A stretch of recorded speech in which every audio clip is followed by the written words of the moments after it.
हो गए बदनाम रानी तोर खातिर गाँव में पंचायत लागे यहाँ पीपर के छाँव में। हो गए बदनाम रानी तोर खातिर गाँव में पंचायत लागे यहाँ पीपर के छाँव में। काते मोहनी खवा डरे वो काते जादू चला डरे ना। काते मोहनी खवा डरे वो काते जादू चला डरे ना।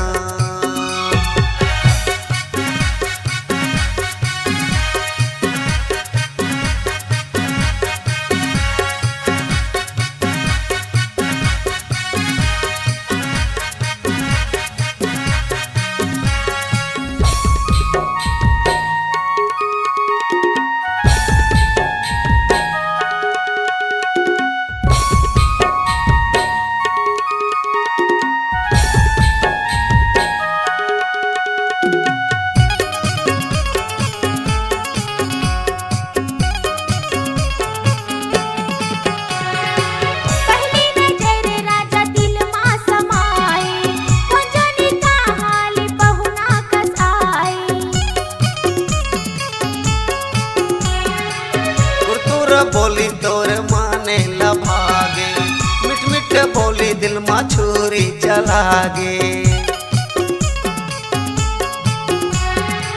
पहली नजर राजा दिल में समाए जाने कहाली पहुना कसाई।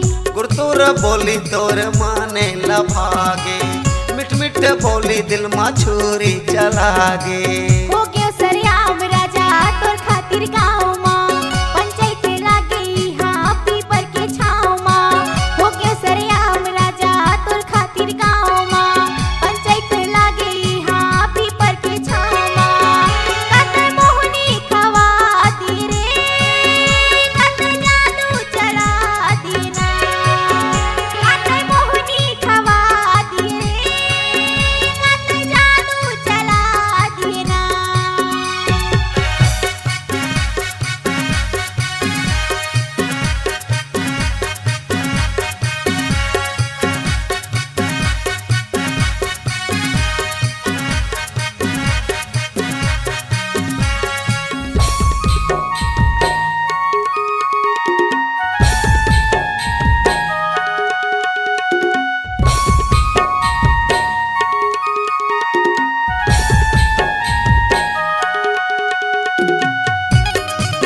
संगीत देखे ले जाते संगीत जहुरिया सब ताना लगाते।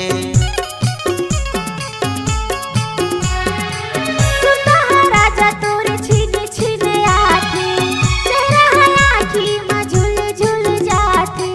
मोरो तो हाल संगीत देखे ले जाते संगीत जहुरिया मुला ताना लगाते।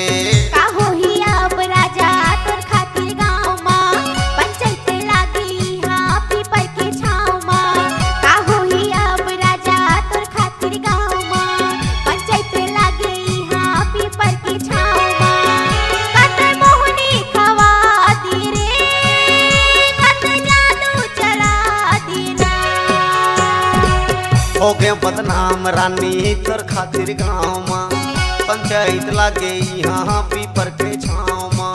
हो गए बदनाम रानी तोर खातिर गाँव में पंचायत लागे यहाँ पीपर के छाँव में। काते मोहनी खवा डरे वो काते जादू चला डरे ना। काते मोहनी खवा डरे वो काते जादू चला डरे ना।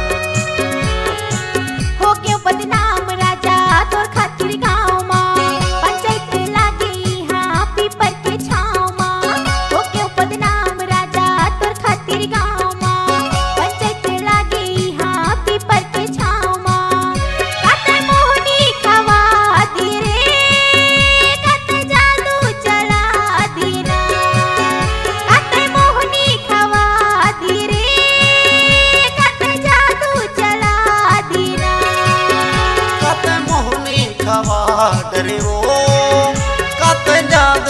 चला डरे ना।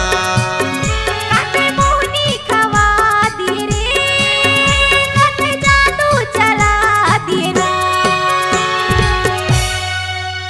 अगर कमाना चाहते हैं आप नाम, अपनी आवाज को देना चाहते हैं अंजाम, डिजिटल रिकॉर्डिंग के दुनिया में उभरता हुआ नाम कान्हा रिकॉर्डिंग स्टूडियो नवागढ़।